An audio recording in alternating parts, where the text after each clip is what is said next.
Kasa koltuğun içini göstereceğim. Şurada yakıt deposunu açma kolu var. Sadece sürücü koluna yer alan yükseklik kolu. Yukarı çektiğimiz zaman yukarı kaldırıyor. Aşağı ittiğimiz zaman, üstüne oturduğum zaman aşağı itiyor. Şu an üstüne oturmadığım için yukarıda kaldı. Üstüne oturup aşağı ittiğimde aşağı iner. Şu anda aşağı indiriyorum ve indim. İçinden bahsetmek gerekirse sürücü tarafından başlıyorum. Solumuza bakalım. Yeni kasa koltukta tek donanım geldi. Sadece ön camlar elektrikli. Bu tuşa tam bastığımız zaman ön cam tek seferde iniyor ama tek seferde kaldırma modu yok. Bu tuşla sürücü yolcu tarafını kontrol ediyor. Burada hiçbir şekilde tek taraflı indirme veya kaldırma yok. Elegans donanımlarda burada ayrıca start stop düğmesi var. Bu araç invite donanımı olduğu için start stop düğmesi yok. LPG tuşu var burada benim. Sonradan yaptırmış olduğum. Şu alttaki de benim ön park sensörünü açıp kapatmak için ayrı bir tuş. Bu normalde yok. Şimdi invite donanımda burada tek tuş var normalde. O da arka sis farını açmak için. Opsiyonla bu araçta ön sis farı da alındığı için invite donanımda burada iki tuş var. Elegans'larda da iki tuş var. Bu öndeki sis farını açıyor. Bu da arkadaki sis farlarını açıyor. Şu da ayna ayar düğmemiz. Orta konumdayken joystick hiçbir şekilde aynaları hareket ettirmiyor. Bu şekilde sola aldığımızda sol aynanın elektrikli motorunu hareket ettiriyor. Şu şekilde göstereyim. Şu an sola doğru gitti. Tekrar eski yerine alıyorum. Şu şekilde sağ aldığımızda da sağ aynayı gösteriyor. Nasıl çalıştığını göstermeme gerek yok.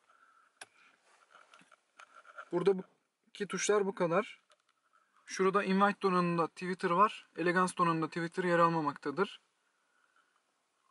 Şuradan bütün aracın merkezi kilitlemesini sağlayabiliyoruz. Tuşu içeri ittiğim zaman bütün araç kilitlenir. Bütün bagaj dahi kilitlendi. Tekrar açtığımda da her yer açılır. Çocuğu olanlar için güzel bir güvenlik donanımı olabilir. Ayrıca şurada yer alan sinyal ve far düğmesi var. Şu far yüksekliği ayarlıyor. Ben genelde 1'de kullanıyorum. Kimseyi rahatsız etmiyorum. Şu sadece parkları açıyor. Şu uzun kısaları yakıyor. Direksiyonu hafif çektiğim zaman şurada da gözükecek. Mavi olarak uzunlar yanıyor. Bıraktığım zaman da bu selektör moduydu. Tam çektiğim zaman ise uzunlar yanık kalıyor. Şu an araç kontağı açık olmadığı için tabi yanmadı. Bu tuşta invite donanımında bu kadar. Ancak Elegance donanımında da şurada şey var. Far sensörü var. Otomatik kısa veya gündüz farı modları. Bu şu tuşun üzerinde olacak diye hatırlıyorum. Şurada bir yerde otomatik modu var. Far otomatik olarak yanıp kapanıyor. Invite donanımında bu özellik yok. Yol bilgisayarı ile ilgili detaylı bir video çekmiştim. Onu geçiyorum. Şurada da silecek grubuna ait olan kol var. Odaklayayım.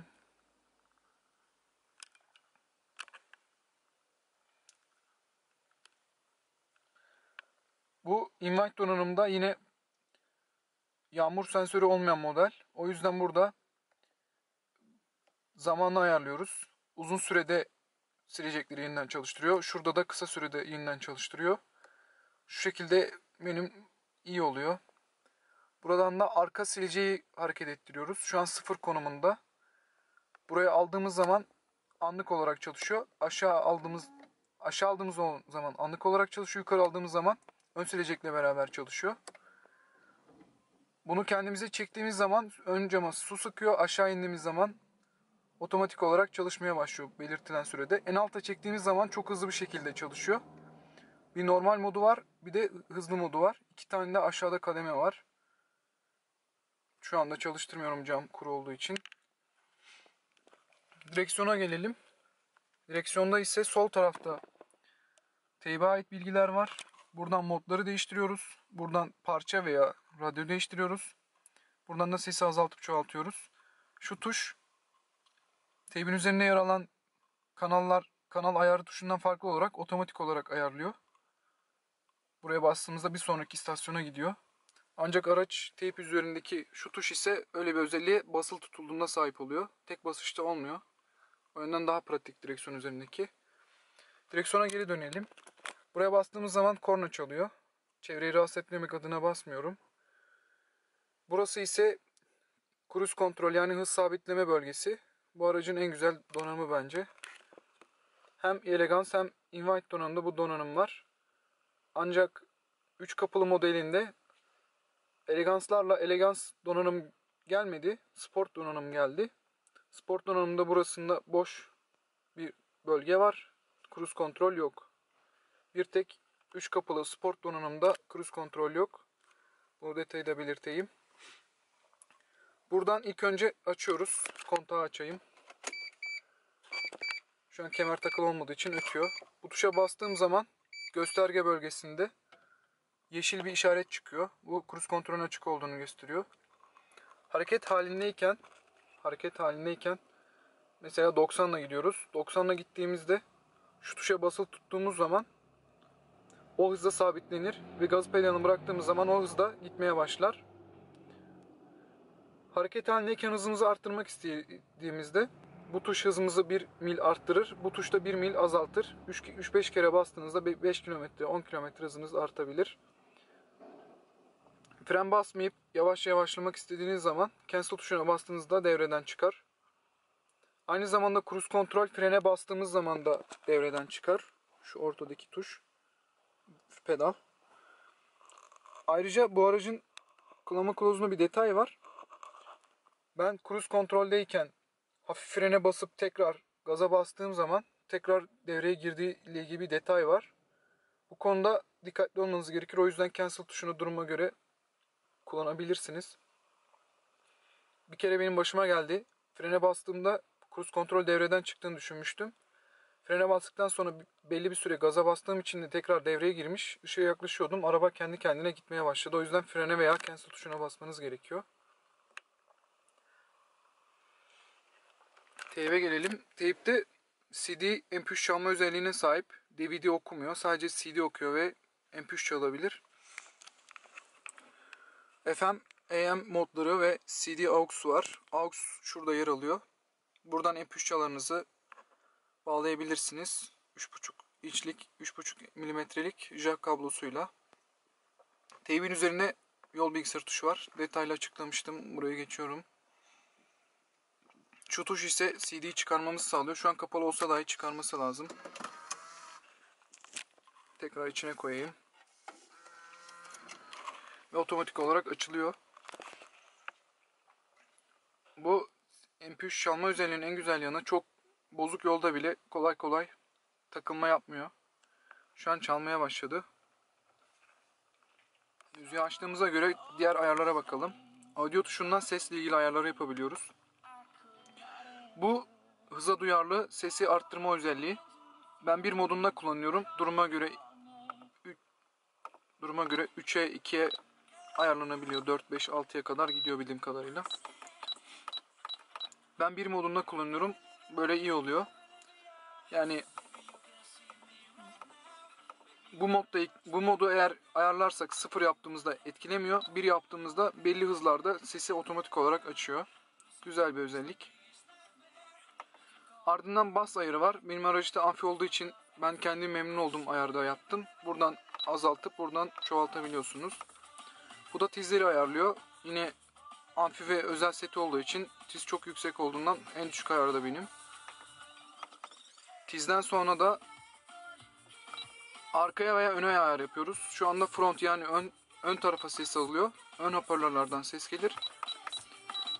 Arka hoparlörü aldığımız zaman arkalardan daha çok gelir. Yani arkada uyuyan çocuk olduğu zaman burayı öne alabiliriz. Böylelikle rahatsız etmeyebiliriz. Balans ayarı var. Burada da sağ veya sola ayarlayabiliyoruz.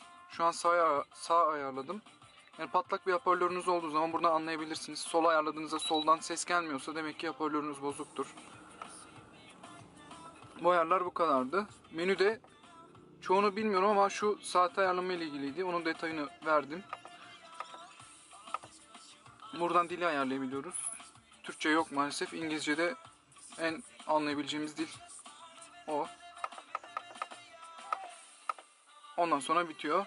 Şuradan saati açıp kapatabiliyoruz. Şu an benim yazı gösterme modunda olduğu için gözükmüyor. Yani şu text, yani 3 tuşuna bastığımız zaman parça klasörü ve parça numarasını gösterir. Ve süresini gösterir. Bu anda saati gösterir. Şu an saate geçti. Tekrar bastığında süre gösterir ve saat sürede kalır. Saatteyken bir sonraki şarkıya geçtiğimde ilk 5 saniye gösterir. Ardından saate döner. Şu an süreyi gösterir. Ardından saate döner. Teyple ilgili genel olarak bilgilerim bunlar. Ve klimanın açıp kapanmasını sağlıyor. Döndürdüğümüz zaman sıcaklığı ayarlıyoruz. Üstüne bastığımız zaman da klimayı aktifleştiriyoruz. Şu an araba çalışmadığı için aktifleşmiyor. Bu fan kademesini ve arka cam rezistansını açıp kapamamızı sağlıyor. Buna bastığımız zaman arka cam rezistansı çalışıyor. Şu an çalışır. Aküden elektrik alır. Buradan tekrar kapatabiliriz. En sağdaki ise havalandırma yönlendirmesini sağlıyor. Bu konumda performanslı kullandığımız zaman, devirli kullandığımız zaman klima ışığı yanıyor olsa dahi aracın kliması devreden çıkar ve bize maksimum performans sağlar.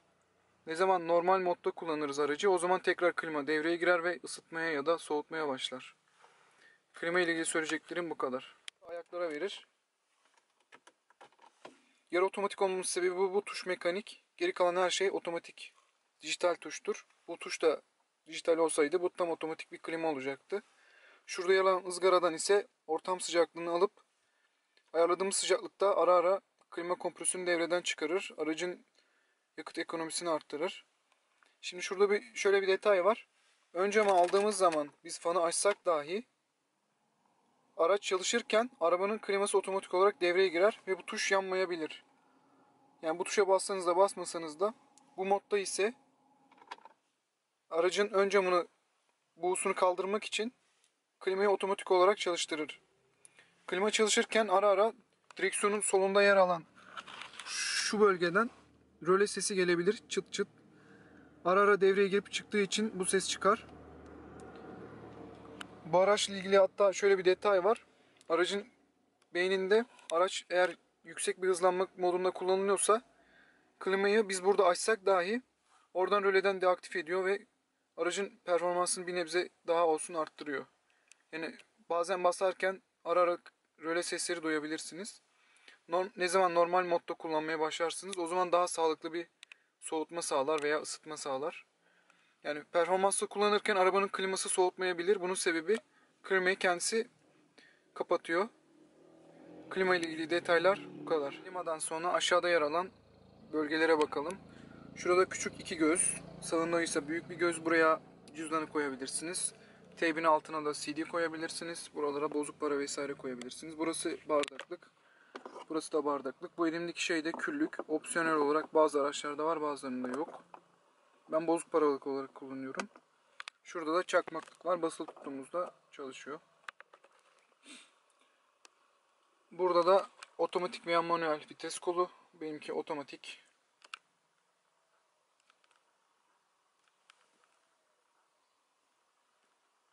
Tam odaklayamadım. Yakın çekim özelliği olmayan bir makinem var.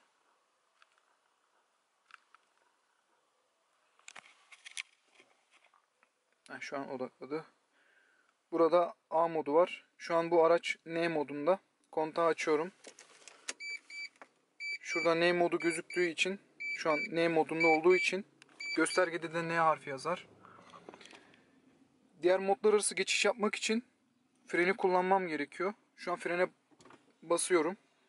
Geri vitesi almak için geri çekiyorum. Şu an geri viteste ve ekranda R harfi yazıyor. Tekrar boşa alıyorum. A modunu alıyorum. A modunda olduğu için ekranda A harfi yazıyor. Bu moddayken eğer direkt vitesi ileri itersek veya geri çekersek otomatik olarak vitesi arttırır veya azaltır. Aynı zamanda manuel moda geçer. Ama vitesi değiştirmeden manuel moda almak istiyorsak tekrar bize doğru çekiyoruz. Ve manuel moda geçmiş oluyor. Şu anda manuel modda olduğu için ekranda rakam yazar. Park halinde olduğu için 1. Ayrıca küçük bir detay daha. Eğer bu aracı karlı zeminde kullanacaksanız, birinci vitesten ikinci viteste kalkmak istiyorsanız, ikinci viteste kalkma olanağı var. Şu an manuel moddayken ileri itiyorum. Ekranda 2 yazar. İkinci viteste kalkar araç. Günlük kullanımda tavsiye etmiyorum. Aracın maske balatasına zarar verebilir. Ayrıca otomatik şanzımana zarar verebilir. Şu an boşa alıyorum ve kontağı kapatıyorum. Bütün vites geçişlerini fren basılı olarak yapıyoruz.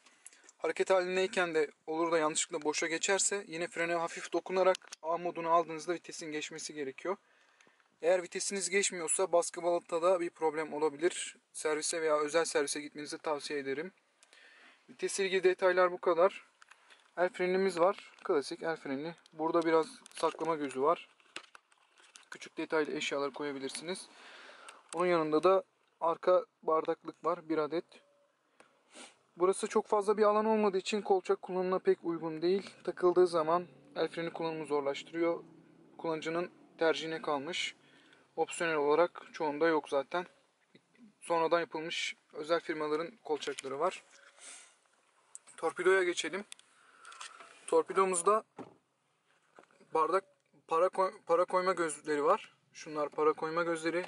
Aynı zamanda kalemi koyabileceğimiz bir göz. Şurada bir kartlık var. Yakıt kartlarınızı koyabilirsiniz. Gayet yeterli bir büyüklükte.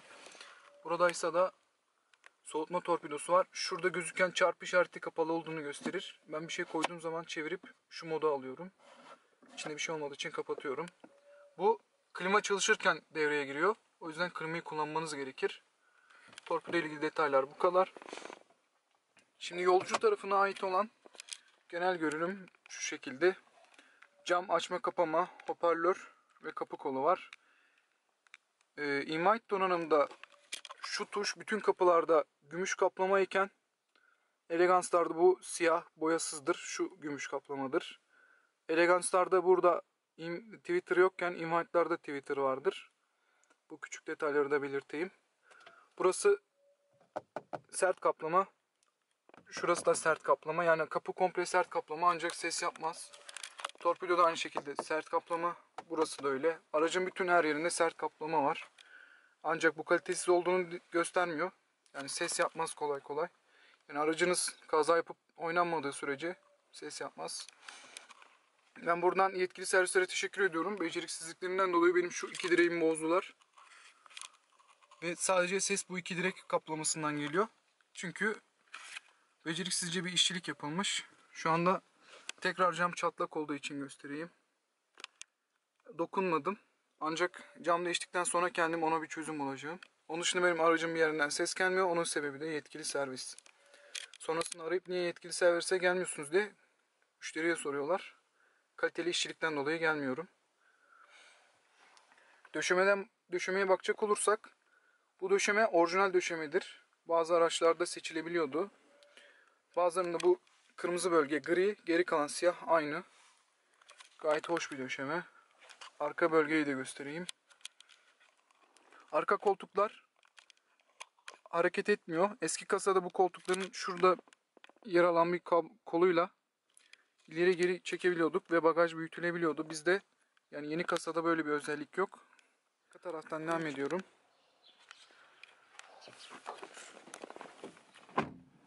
Arkası oldukça rahattır. Ben 1.78 boyundayım ve ön koltuğu kendime göre ayarlamıştım. Şu anda bu kadar boşluk var. Arkaya bakacak olursak hem Elegance hem Invite donanımda maalesef kol çevirme var. Ben takılmıyorum, sürücüyüm. Umurumda değil açıkçası ama bazı kullanıcılar buna dikkat ediyor. Sonradan yaptığım sisteminden dolayı burada bir Twitter var. Bu normalde yok. Bunu belirteyim. Yine Elegance'da bu boyasız. Burası Invite'da da boyalı. Şurada da bir hoparlör var. Hem ön hem arka kapılarda aynı hoparlör yer alıyor orijinalde ve 13 cm boyları var. İnce 5 santimlik hoparlörlerdir. Eğer kullanıcılar değiştirmek isterse bu detayı bilmeleri gerekiyor. Kalın hoparlörler takılamıyor. Arkada sürücü tarafında bir göz yok. Yani bu sürücüyü rahatsız etmemek için yapılmış bir detay. Sadece yolcu tarafında yer alan bir göz var. Buraya evrak vesaire koyulabilir. Detaylar böyle. Sol tarafta şu an oturduğum tekli kalkıyor. Sağ taraf ise ikili olarak kalkıyor.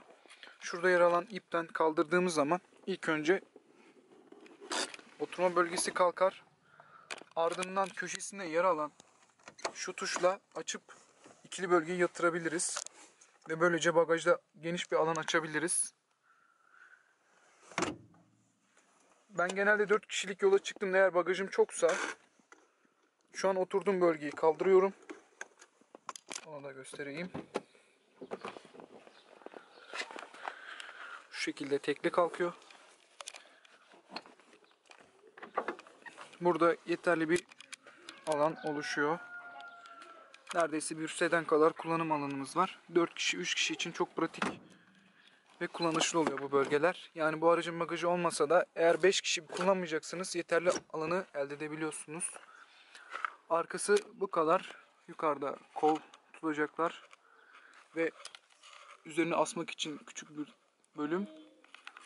Arkalarda kafalıklar. Bunlar hepsi inik, rahat görüş alanı için. Ama biri oturduğu zaman yukarı çekilip ayarlanması gerekiyor.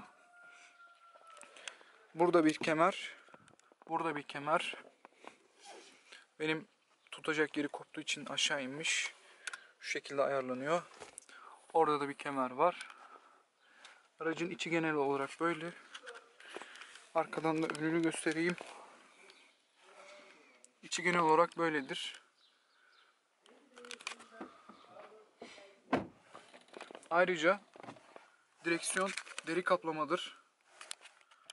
Vites ise manuellerde deri kaplama, otomatiklerde poliüretan tarzı bir sert malzeme. Çok kullanılmadığı için otomatikler bu şekilde yapılmış. Opsiyonel olarak el freninin şurasında gümüş kaplama alınabiliyor diye hatırlıyorum. Aynı şekilde şu öndeki havalandırma ızgara çerçeveleri de o şekilde olabiliyor. Bagaj bölümünden bahsetmek gerekirse oldukça küçük bir alandır. 280 litre civarında diye hatırlıyorum. Yanlış da olabilir, emin değilim. Zemindeki örtü sonradan alınan aksesuardır. Normalde burada şu zemini düzleyecek tahta parçası vardı. Aynı zamanda şurada onu rahatça durması için şu çizgiye kadar bir plastik parça vardı. Ben daha fazla alan sağlamak için söktüm ve eve koydum. Normalde burada bir köpük içinde araç tamir kiti yer alıyor. Benim aracımda LPG tankı yer alıyor. Araç tamir kitinde lastik şişirme ve ufak tefek malzemeler yer alıyor. Yedek lastik ve kriko gibi malzemeler yeni kasalarda araçla beraber verilmiyor. Opsiyonel olarak satın alınıyor. Yani aracı aldığınızda niye bunlar yok diye düşünmeyin. Yani araç üretildiğinde de bunlar yanında önerilmiyor. Şuradaki demirler de yanılmıyorsam Isofix için kullanılıyor. Çocuk koltuğu bağlamak için de uyumlu bir araç. Şurada bir aydınlatması var. Şu parçalar sökülüp arka amortisörler değiştirilebiliyor. O yüzden çıkarılabilir yapıda. Bagaj bundan ibaret. Ayrıca şu şapkalık mıdır nedir? Kullanma kılavuzunda 1 kiloya kadar yazıyor. Yani bu detayın burada üzerine yer alması gerekirdi. O yüzden birçok koltukta bu kırıktır. Benimkinde de hafiften bir ezilme var. Çok kullanışlı bir parça değil. Yani aracın her yeri iyiyken bunun bu kadar kötü olması Mitsubishi'nin ayıbı.